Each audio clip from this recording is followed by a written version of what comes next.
Okay, good evening, everyone. As usual, we'll just begin with some housekeeping notes. This was supposed to be our final session of this series. Of course, we're only roughly halfway through the material, so we will, Be'ez Hashem, be continuing. I'm going to continue to try to find a good place for the Zoom recording while we're speaking. So we will be continuing on the exact timing for our next shir is TBD. It's still to be decided because we have the floating Mincha Maariv. We're going to tailor it to Mincha Maariv. Next week, I think Mincha Maariv starts at 7:20. So in all likelihood, shir will be at 8 o'clock after Mincha Maariv. But in terms of precise confirmation and details, just stay tuned for the to the shul emails. Okay, let's pick up with where we were last week. Just a brief recap of where we were last week, and then we will get right into it. And we will move into Be'ez Hashem, lots of new material as well. So last week we started discussing part 2 of our source text for this series, which pertains to when it is ethical to go to war and when it is not. And we said we were going to address 3 questions, the first of which we thoroughly addressed, the second of which we left off in the middle of, the third of which we didn't touch on.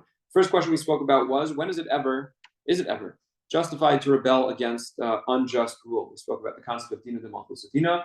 In the context of Eretz Yisrael in particular, we spoke about the Gimel Shvuos, a celebrated Gemara and Maseches Ketubos, which serves as the source for much theological debate. And we discussed the nature again of those halachic arguments, if they have halachic significance or relevance to this conversation or not, and what conclusions can be drawn from them. The second question that we were going to address and that we started addressing was a question of honor versus survival.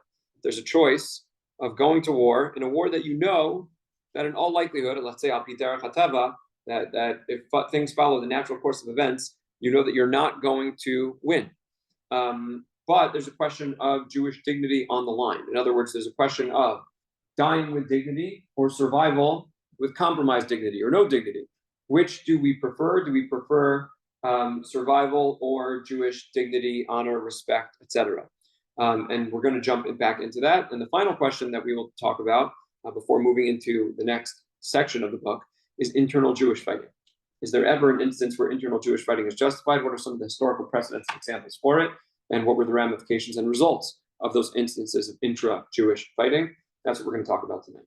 So let's go back to the question of honor versus survival. We'll begin once again with a brief recap of some of the historical incidents of this. And I actually want to add some color to at least one of those historical examples tonight. So we said in ancient Jewish history, perhaps the greatest example of this is Masada. Masada, there was this hopeless war against the Romans. There likely would have been a chance of slavery under the Romans. We don't know. The Romans could be horrific and brutal at times. We know that from the destruction of Yerushalayim. And that was kind of their modus operandi in other instances in other parts of the world as well. Again, I'll reference Rabbi Dr. Soloveitchik when he came here last week, spoke about the destruction of Carthage, which was also, again, just a massacre of the men, women, and children of the city of Carthage. So the Romans were brutal. They were horrific.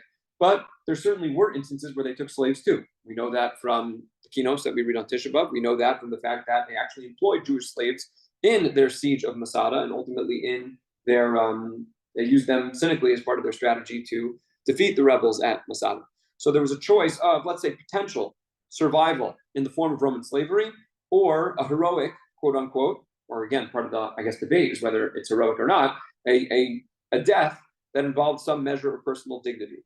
And of course, Elazar ben Yair, the leader of the rebels at Masada, chose death, and they engaged in a kind of mass suicide at Masada rather than being taken slaves to the Romans. We contrasted Elazar ben Yair's approach to that of Rabbi Yochanan ben Zakkai. Rabbi Yochanan ben Zakkai certainly made concessions, recognized, according to the Gemara, that there was no hope of saving the Beis Hamikdash, so asked instead, give me the Chachamim of the city of Yavne, and ultimately set up a system, a calendar, and other things that, again, didn't exist beforehand, in order to ensure that today we can still be studying Torah, despite the fact that the Beis Hamikdash was destroyed 2,000 years ago. How do we perceive the rebels at Masada? So we noted that most halakhic authorities do not approve of the mass suicide that was done, would not deem that. They asked the Psak Halacha at that moment, they would not indicate that was the correct approach. But Rav Goren was at least mounted a defense for the rebels at Masada. As we will see, it was a limited defense, but he did approve in some ways of their conduct. at least in a period when the Beis Hamikdash was destroyed. Later, he's saying the state of Israel, they should be the symbol of Jewish heroism. The symbol of Jewish heroism are people who live heroically, not who die heroically. But he mounted a defense. In a medieval Jewish history context, we spoke about the Crusades. There were many Jews who took the sword rather than the cross, who took the sword rather than the baptismal waters. That's a classic instance of Yeharik Val Yavor. The Gemara does indeed say, if given the choice between Avodah Zarah or death is preferable to Avodah Zarah, as much as in the overwhelming majority of instances, for 610 mitzvahs in the Torah, we say, do the Avera and preserve your life. In those big three, we say, give your life. However, the Torah does not say that you should actively go and kill yourself in order to avoid Avodah Zarah. That's not mentioned by the Gemara. Or, again, Rahman al-Islam, this was the reality of the Jewish communities of the Rhineland, or put your family to the sword. People slaughtered their children. They made a bracha of Al Kiddush Hashem, and they slaughtered their own children and themselves. They were certainly doing it l'shem shamayim. Again, they were making the ultimate sacrifice. But is that a halachic approach that we would approve of? Now, certainly, again, l'chatchila, had they asked a shaila in that instance, any posek would have told them, no, you should not do this. The question is, how do you view them retrospectively? And the great poskim of medieval Ashkenaz, could not bring themselves, for obvious reason, an intuitive, understandable reason, they could not bring themselves to condemn this activity, so they mounted a halachic defense for it. Again, I don't think any of the Balei Atosvos would say, l'chatchila, this is what you should do. But b'diavad, once these Kedoshim did it, and they did it with obviously the purest of intentions, and they did it l'shem shamayim, they did justify it in retrospect. I think I mentioned at the time, there's a famous debate between Dr. Chaim Soloveitchik and Dr. Avram Grossman, two of the giants of medieval Jewish history, regarding the basis of the justification, the halachic justification for this activity. Of course, when I say famous, I mean famous among a very, very small circle of people. So maybe famous is the wrong word. It's a celebrated and spirited, and at times very spirited debate within the world of medieval Jewish history.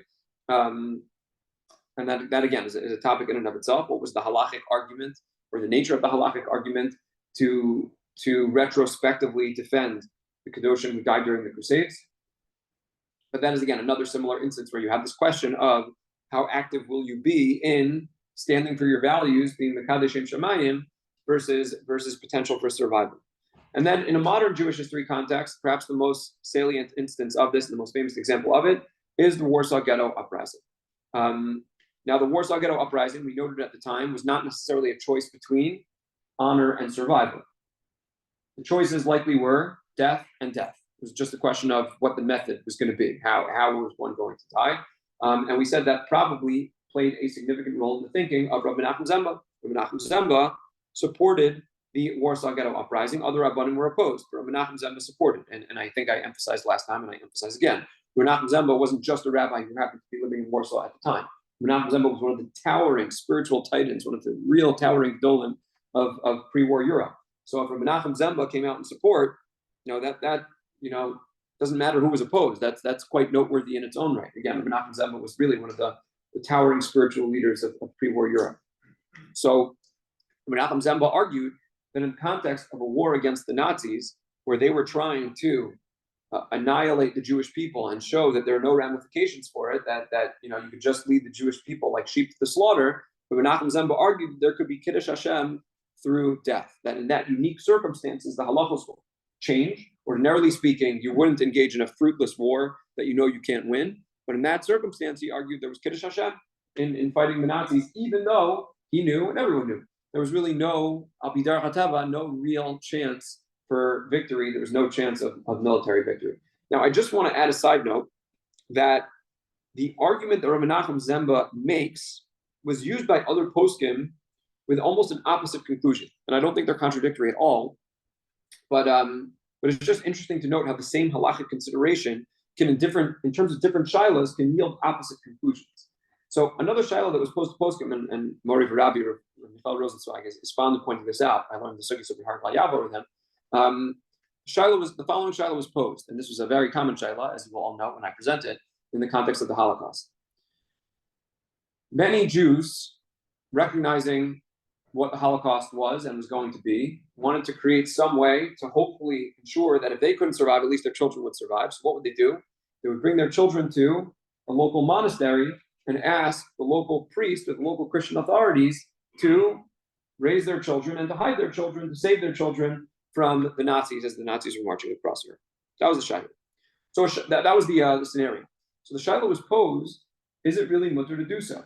Or let's say if it's an adult who is going to pose as a Christian, take on monastic practices in order to survive, in order to hide from the Nazis, is it mutter to do so? Now, as we just said before, avodah zarah is one of the three averos that one must give one's life for, rather than violate. But let's say you could get around the avodah zarah piece. Let's say it's just going to be posing as a Christian or going to, again, joining a monastic order, but you're going to avoid the narrow avodah zarah stuff. Is that allowed as or not? Now, there's another halacha that says that b'sh'as hashmad, in a time of religious persecution, you have to give your life for which mitzvos? Any mitzvah, the Gemara says. The Gemara Sanhedrin tells us that in a time of shmad, in a time of religious persecution, you need to be willing to give up your life for any mitzvah. That's the basis of the Hanukkah story. And that's, again, that is the halacha.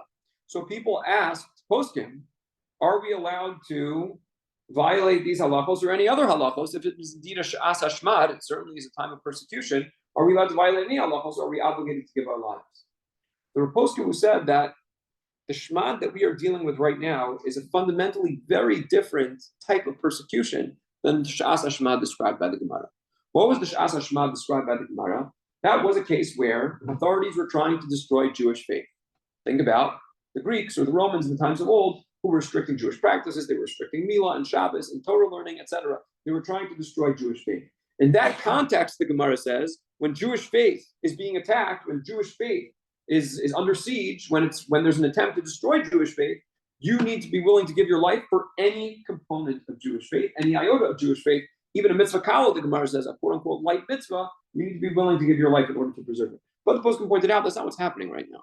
This is a paradigm shift. In the context of the Holocaust, it was not the Jewish faith that was under attack, it was the Jewish people that were under attack. The Nazis' goal was not to destroy Torah and mitzvahs. The Nazis' goal was to destroy the Jewish people. Anyone with a drop of Jewish blood, irrespective of how irreligious they were, hence the tongue twister. But irrespective of how irreligious they were, they could be complete atheists. The Nazis were seeking to destroy them. So poskim said that in a contemporary context, Kiddush Hashem is achieved by survival. And therefore, even if you have to violate certain mitzvos kalos, even though in an ordinary shas hashmad you'd have to give your life, in this context, there's Kiddush Hashem through survival, and therefore you'd be allowed to violate. So I point that out simply because Rabbi Zemba and these other poskim were both pointing out that the nature of the crisis that Klal Yisrael faced in the context of the Holocaust was very different from standard moments of persecution in Jewish history. But depending on the particular context, that yielded opposite conclusions. In the context of the Shaila about violating Averos to survive, the poskim said survival is the prime goal here, and that's the prime method through which Kiddush Hashem will be achieved. In the context of Rabbi Zemba's decision, which, as I said at the outset, was not really a choice between life and death. It was a choice between death and death, just the character of one's death. Rabbi Nachum Zemba argued that in that context, combat was the greatest form of Kiddush Hashem. So those are some of just the historical examples. Yes, go ahead. Sorry. Yeah. So how would they look at the Inquisition? Well, we had a sizable number of people who left, and actually we had a sizable number who became Moranos. So what was they chose life as opposed to? So you're talking about So Howard's question is, let's just contextualize for a moment. You're referring to the Spanish expulsion, right? The expulsion.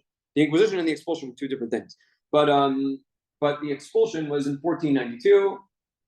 Isabella of Spain told all the Jews that either you convert to Christianity or you're expelled. And then in 1497, in Portugal, there was just a mass forced conversion. They weren't even given the option of leaving. So that's a little bit of a different circumstance. Let's talk about 1492.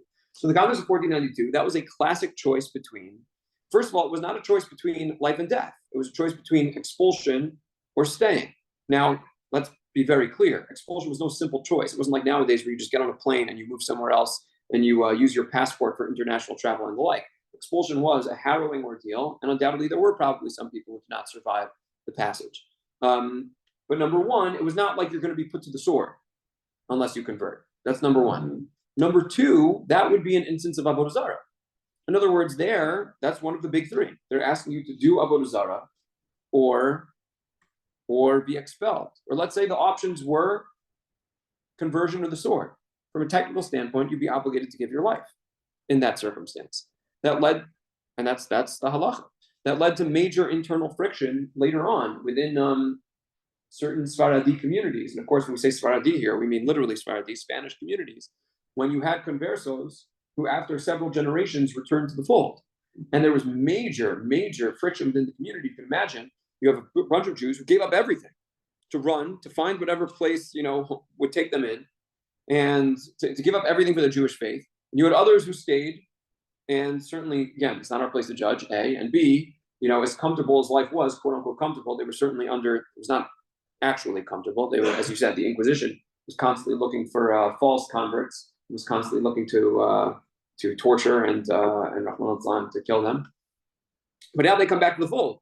And the people who left said, what do you mean? Now you're coming back? That's one of the explanations for why we start Yom Kippur with Anu Matirim Lehispalel Im Ha'avaryanim, right? Why do we ask permission to pray with the Avaryanim? We're referring to the Avaryanim who came back to the Jewish fold. So it's a little bit of a different circumstance because you're dealing with Avodah Zarah, overt Avodah Zarah, conversion. A little bit different as well because the alternative was expulsion. It was not death. And again, as harrowing as expulsion was, it's not the same as the sword. But ultimately in that circumstance, many exhibited true heroism by leaving the lives that they built and the lives that they knew and heading into the unknown to maintain their Jewish identity and Jewish faith. Again, it's a remarkable sacrifice that they made, but not everyone was able to. And like I said, it's certainly not our place to judge. But all that leads to the example of this machlokas as it played out in pre 1948 Israel. So we spoke about examples of this in ancient Israel. We spoke about examples of this crisis or this dilemma in Europe, in the Middle Ages, in the modern era. But there was one instance where this played out in Eretz Israel in the pre-state mandate of Palestine. What is the historical background here? The historical background is quite remarkable. When we talk about World War II, we often discuss what we call the Western theater and the Eastern or the Pacific theater. Those were the two major theaters of war. There was Europe. Certainly when we think about it in an American context, we think about D-Day and we think about Normandy and we think about the Western theater, the March to Berlin. And we think about the Eastern theater, we think about Iwo Jima, and we think about the island hopping and Douglas MacArthur and the wars and battles in the Pacific. But insofar as World War II was a world war, there are other theaters of war that get less attention. And one of them is the North African theater of war, which from a Jewish standpoint is an actually fascinating field of study in its own right. And from an American standpoint is a fascinating area of study as well. What was the North African theater? So, of course, if you know a little world history from the 19th century to 1800s to early 1900s, you will know that that was the age of European imperialism. The European countries, they carved up the world among themselves. They didn't really care very much about who was living in any part of the world, the indigenous peoples, and they carved it up among themselves. And both the British and the Italians, who were, of course, aligned with Hitler, had very significant holdings, and the French all had very significant holdings in North Africa. The Egyptians had, the British had Egypt, which was particularly important for them because of Suez Canal. The Suez Canal was a critical lifeline connecting them to their holdings in India, which was their most important colony. The Italians had Libya, and the French had Algeria. So you have all of these powers that are kind of fighting in Europe. They all have African, colonial holdings as well. Now, really, Hitler did not want a war in North Africa. He wanted to focus more on Europe. But the Italians, actually, from Libya, decided to open up a new front in North Africa by sending their bombers into Egypt and attacking British-held Egypt. The British didn't take kindly to that, especially because Suez was so important for the British, and they started attacking back against Italy. And they started wiping the floor with the Italians. So the British are effectively marching across North Africa. At that point, Hitler realizes that as much as he didn't want to open up a North African front, his ally Mussolini opened up a front and was losing that front.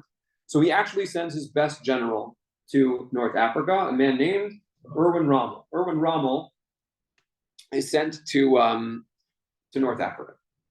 And Rommel starts annihilating the British. He starts marching all the way across Europe.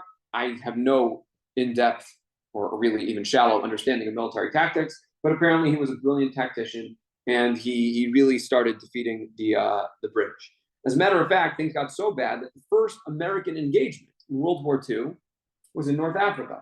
Before D-Day and before any of the major battles that you've heard about in the Pacific, there was something called Operation Torch. Operation Torch was the first U.S. engagement in World War II, where the U.S. sent troops to North Africa to combat the Axis forces there. Now, of course, all of this had major ramifications for the Jews of North Africa. First of all, again, an unstudied piece of Holocaust history, starting to get more attention now, is that once the Germans took over an area, what was always their top priority? It was to annihilate the Jews. There were death camps set up in the Sahara. That was an experimental idea. We'll take the model that we have in Europe and we'll export it to North Africa as well. There were North African Jews who died in Auschwitz. The Nazis were so hell-bent on killing the Jews that they shipped them across the Mediterranean to bring them back to Poland, because there they had efficient killing machines in Auschwitz. There were North African Jews who were killed in Auschwitz. There's also a very rich and understudied history of Jewish resistance in North Africa as well. It's a subject that's close to my heart because I did a lot of research on this for a paper when I was in college. I took an independent study course on the Holocaust in the Middle East, which again is like an understudied area of Holocaust history. And there was a rich history of Jewish resistance in North Africa. When Operation Torch began, when the Americans were sending their GIs to North Africa, there was actually a group of young Jews who actually engaged in acts of sabotage against the defense lines, against the Axis defense lines. This was not Germany. This was Vichy France, which was plenty bad in and of itself, plenty anti-Semitic. Vichy France had controllings in Western North Africa, and there was actually a group of young Jews that cut their communication lines and that engaged in other acts of sabotage against the Vichy defense lines in order to pave the way for the American arrival. They were never given proper recognition or thanks by General Eisenhower and by the American administration for one very simple reason. The Americans wanted to fight the Nazis and they didn't want to stir up the local Arab populace. It's a classic feature of Jewish history in the modern era, that they didn't want to stir things up. And again, maybe that was a justifiable strategic decision at the time. Of course, their imperative was to destroy Hitler and the Nazis, but the young Jewish rebels who were helping the Allies never really got their credit and never really got their due. And this led to massive fear in Eretz Israel and what they call the 200 Days of Terror. The Jews of British Mandatory Palestine are, of course, keeping a very close eye on the lines of battle in North Africa. And as they start to get closer and closer and closer to Palestine, because Rommel stacks up victory after victory after victory, they are quite afraid that they are going to be annihilated and destroyed. Ultimately, Baruch Hashem, Rommel was turned back at the Battle of El Alamein, a famous battle, an important battle. I noted once, I think it was in a drasha, an entirely different context, that the Battle of El Alamein was identified as the turning point of World War II by no less an authority than Sir Winston Churchill. Winston Churchill identified Alamein as the turning point of World War II. We think about D-Day, we think about maybe some of the Russian, the break of the siege of Stalingrad, whatever, or Leningrad, whatever major, battles we tend to think of as the major turning point. Alamein was identified by Churchill as the turning point. And remember, it was a major victory. If the British lost Suez, the war could have taken a very different course. So the Jews were ultimately relieved when Rommel was turned back. Again, the story of how he was turned back, it's a remarkable story in its own right.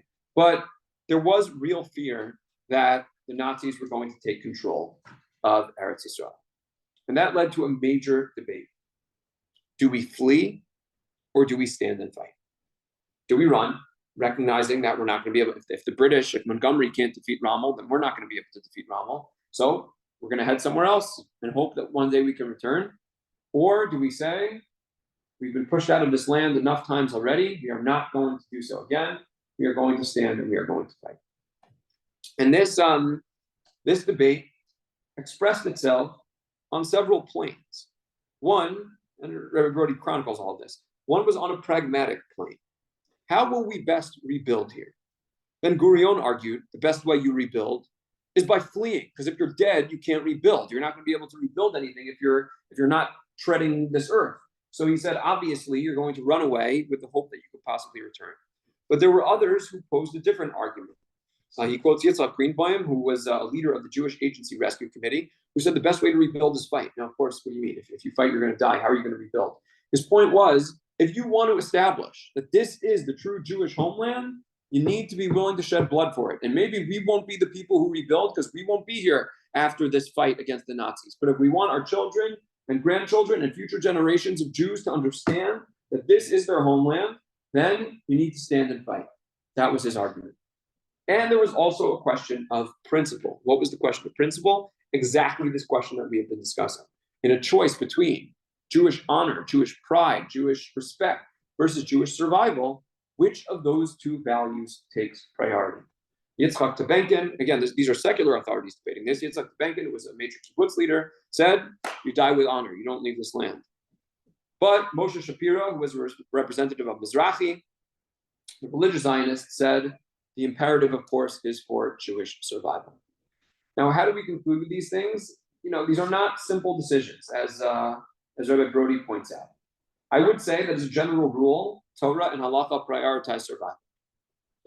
Human life is considered our primary value. As much as it might be gallant and heroic to say we're going to die with honor rather than survive, the Torah usually prefers survival to giving one's life. That being said, we already chronicled, that doesn't always obtain.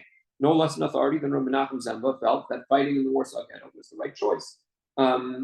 Because there is Kiddush Hashem, or at least there can be Kiddush Hashem, to fighting and dying with honor and with Jewish pride. Of course, and again, I love the way Rabbi Brody puts it. If you have those who have the book, you can open to page 151. There's a fantastic quote here. At the bottom, very bottom of page 151, he says, it's fun to debate these questions over a cup of coffee in Starbucks or in a university classroom while thinking about the dilemmas of the past. Real-time leadership, however, requires someone to make the call. The question then becomes, who makes the decision when to fight? So, in other words, he points out, and this is always true, like it's very easy to think about these things in an ivory tower classroom somewhere where you're just really, again, just debating things back and forth, and it's all intellectual discussions. But in Israel, very often, the debates of Western academics in an ivory tower are actually real-time decisions that need to be made. And when the real-time decisions need to be made, and there's the responsibility of lives literally in your hands, it's not quite simple to make these decisions, but the decisions need to be made nonetheless. I will point out that very often, the two, nowadays certainly, the two are the same. The two are the same. Fighting for Jewish honor and fighting for Jewish survival very often go hand in hand. And that is simply because our enemies today, their basic premise is that we have no right to exist, And when you're faced with that dilemma, it kind of makes things much more simple. It kind of puts us back almost in the Rabbi Menachem Zemba category, where it's like there's ein beirah, there's really no choice. It needs to be fought. So I think nowadays, finding those discrepancies between fighting for honor and fighting for survival are harder to come by. Very often, those wars for survival are also wars where you're fighting for the right to exist to begin with, where others are asserting that there is no Jewish right to exist. But when they do conflict, it can lead to very difficult decisions that need to be made. So that is category number 2, honor versus survival, and some of the historical examples where those dilemmas came to light. Now, before we move to 3, any quick questions? Quick, Clive, yeah. Yeah, just the front cover of the book, the picture on the right, is that supposed to be from the period? I do not know. You see what's written on that? No, what does it say? Shine it. Really? I don't know. Or could it be somebody who was fighting in one of the British Jewish brigades or something like that? I don't know. Fascinating. Good question. Yeah. The debate between the Korean and the other guy, that Chachamim have the that was more of a pragmatic debate of what's the best way to rebuild. So that wasn't really like a Jewish ethical question. That was more like a practical question of like what's the best way to rebuild. In terms of the question of honor versus survival, he doesn't quote what the Rabbanim would say, I'd have to guess that most Rabbanim would prefer survival. Yeah. The other position didn't make sense because if you fight and you're going to lose because the British army lost, you're going to fight, you're all going to die.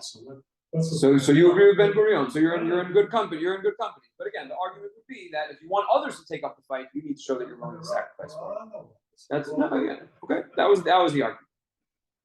Okay. Our final topic is internal Jewish fighting, intra-Jewish disputes, and there is a tragic history of this. There's certainly an ancient tragic history of this, as we will note and document. But there's a more modern history of this as well. And this goes to the fact that in the pre-state British mandatory period, there was a major dispute over tactics, famously between different groups, between, let's say, Ben Gurion and Menachem Begin, between the Palmach, which was the mainstream military branch of the Jewish agency, and the Irgun Tzvai Leumi. There were other groups as well that were more radical than the Irgun. And I will also emphasize that pre-Begin, the Irgun itself was more radical. We spoke about this as well when we were talking about the question of reprisal attacks. Initially, the Irgun did engage in reprisal attacks. Begin shifted their strategy and said, we are not going to target civilians. We're only going to target military sites and military targets. But there was still a major dispute over tactics. So Brody, I think, notes wisely that when you're trying to bring a ragtag group of rebels together, it takes time to build consensus. In an American context, in the context of the American Revolution, it took decades to build consensus, broad consensus. There still was never a full consensus. There were always loyalists who wanted to stick with the British. But to build broad consensus for the basic contours of an American Revolution, it took several decades. And the Jews didn't have several decades in the aftermath of the Holocaust while they were trying to build a new state and gain independence. So you ended up with major divisions. And the divisions turned nasty, nastier than they ever should. You had the label of the Etzel, of the Irgun Tzvai Leumi, as portion. As people who were Porsche Tzibor, who separated themselves. Now again, if you understand the severity of Prisha Minhat Tzibor from a halachic standpoint, from a Torah standpoint, that was a very significant statement that they were making about the Etzel. And this led to action as well. There was a period called the Saison, which from what I understand is a French word. I don't know how to properly pronounce that. You could ask, our local French speakers here in the Nation as to how the word is properly pronounced in French. But it means it's the French word for season. In other words, it was open season. It was hunting season on members of the Etzel, in which the Jewish agency worked with the British authorities to hand over Irgun members to the British authorities. And at a certain point, the British noticed, again, Rahman al-Islam, it's tragic, it's hard to even say this, but the Jewish agency was going further than the British in handing over Irgun members that the British didn't want. The British only wanted the Irgun members who had ties to actual terror activity. The Jewish agency was using it as an excuse to hand over other Irgun members, to hand them over to the British. Again, it's really painful. And there's a history of this. You have this in other episodes of Jewish history as well. In early Haskalah, there was a lot of this, trying to hand over people to the authorities. So the British themselves were like, what are you guys doing? These aren't the people that we're looking for. These aren't the people that we're looking to arrest because they had ties to terror activities. And it ultimately came to its climax with the famous Altalena affair. What was the Altalena affair? The Irgun had a shipment of arms that were coming on this ship called the Altalena that was coming to Israel. The Jewish agency did not want those arms getting in the hands of the Irgun because they felt that their tactics and strategy were not the right strategy. And ultimately, Ben Gurion gave the order to fire on the Altalena. Ben Gurion, at the outset, declared that the cannon that fired on the Altalena was a sacred cannon that would be celebrated as the cannon that founded the modern state of Israel and led to the founding of the modern state of Israel. But history has not really judged that decision or comment favorably. And in modern Israel, it was considered a particular nadir. It was really a low moment in which Jews were firing on Jews. Even Ben Gurion, later in life, came to question that decision. It took him a long time. There are some people for whom it's very hard to acknowledge mistakes. I'll give you two examples of people for whom it's very hard to acknowledge mistakes. Number one, it's hard for great leaders to acknowledge mistakes. Very often what makes them great leaders in the first place is their deep conviction in their beliefs. And Ben Gurion was unquestionably a great leader. And it's very, very hard sometimes for great leaders to question their decisions and to acknowledge mistakes that they've made. That's one type of person for whom it's very hard to acknowledge mistakes. Another person for whom it's very hard to acknowledge mistakes is Israelis. Israelis just have a very hard time acknowledging their mistakes because they're Israeli. So when you have an Israeli leader, an Israeli who is a great leader, it makes it doubly hard to acknowledge a significant mistake, and sometimes it takes them too long to acknowledge mistakes that were made under their leadership. But Ben Gurion later in life came to question that sacred canon comment, and maybe realized that it was not the greatest moment. But in that moment, several heroes emerged. The most famous hero of this affair is, of course, Menachem Begin. Menachem Begin was the leader of the Irgun Tzvai Leumi, and he, after his ship, his people were fired upon, his people died in this Altalena affair, said, we are not going to exact any retribution. We are not going to fight against fellow Jews. Intra-Jewish fighting is not a formula for success. It's not a formula for, it's not ever what Jews should be doing. And he exhibited remarkable restraint. I will note that this is despite the fact that Begin was often labeled or smeared as a militant one, a warmonger, right? And he was the one who was more militant. And it just comes to show you that he was someone who had deep convictions. He felt that there were ways in which to achieve them, but he was not someone who was looking for gratuitous fighting, ever. It goes back to something that we were discussing earlier. When you make decisions to engage in fighting, and Menachem Begin certainly did, in areas where other people felt that he should not be fighting, it needs to be based on values and principles, not based on emotion or rage or vengeance. And the fact that Menachem Begin was the one who said, don't fire on fellow Jews. Later in his career, he was the one who made one of Israel's most significant peace treaties in the history of the modern state of Israel. It just comes to show you that he was not someone who was ever motivated to fight because of some kind of internal rage or vengeance or anything like that. He was a man of deep principle. And when he felt that fighting was the right choice, he would pursue it. And he is certainly one of the heroes of this story. And another, perhaps, group of unsung heroes in this story are also the Rabbanim of the time, in a very different way than Begin. Most of the Rabbanim of the time thought that the Etzel was wrong. They thought that tactically, strategically, they agreed with the Palmach. They agreed strategically that the Jewish agency was actually pursuing the right approach to secure Jewish independence, and that the Etzel was not adopting the right tactics and the right approach. But despite that, despite the fact that they felt that the Etzel was wrong, they warned Ben Gurion against striking the Altalena. So whereas Begin was a hero for, again, having his own side attack and not issuing a counterstrike, the Rabbanim felt that the other side was wrong. In other words, they were adopting the strategic or tactical position of Ben Gurion, and nonetheless they were saying to him, "We're on your team." But firing against another Jew, that's something that's entirely unacceptable. And as he documents in the book, many of the leading Mizrahi Rabbanim resigned from the Jewish agency as a result of this decision to fire on the Altalena. They were saying, look, we can have disagreements about tactics and policy. I can disagree with Begin's tactics and strategy and policy, but we don't fire on fellow Jews. And unfortunately, like I said before, there's too long a history of this of these kinds of debates. This is another issue that I spoke about in a drasha a little while back. Unfortunately, sometimes when we are acting l'shem shamayim, when we know that this is the right approach, this is what we want to do, and we know we're doing it for the right reasons, that's when we are most vulnerable to the temptation to engage in violence even against other Jews. And that happened in ancient times, famously. Before the destruction of the Beis HaMikdash, the group called the Zealots, the people who were most intent on fighting the Romans, they were so convinced that their approach was right that what did they do? They burned the storehouses of food and grain in order to convince the other Jews to fight, to leave them no other option. The other Jews thought they were going to wait out the siege. We're going to destroy the food and the grain in order so that they have no option but to fight. We're going to compel them through violence to adopt our approach. And what did it end in? It ended in remarkable human suffering. We read the Kinos about the starvation, the hunger and thirst, the children who suffered during the siege of Yerushalayim, and then the destruction of the Beis HaMikdash. And unfortunately, we just don't learn our lesson. And unfortunately, there are, Baruch Hashem, much smaller scale, but there's still instances of Jews fighting Jews today. It's very often the people who are, again, most extreme in their ideological beliefs, people on the poles, that justify themselves in attacking other Jews. Before October 7th, we had that horrible incident where there were certain left-wing extremists who attacked prayer services on Yom Kippur in Dizengoff Square in Tel Aviv. You have reports of right-wing extremists who will attack soldiers in Tzahal when Tzahal adopts policies that they don't agree with. It's a terrible, terrible tragedy.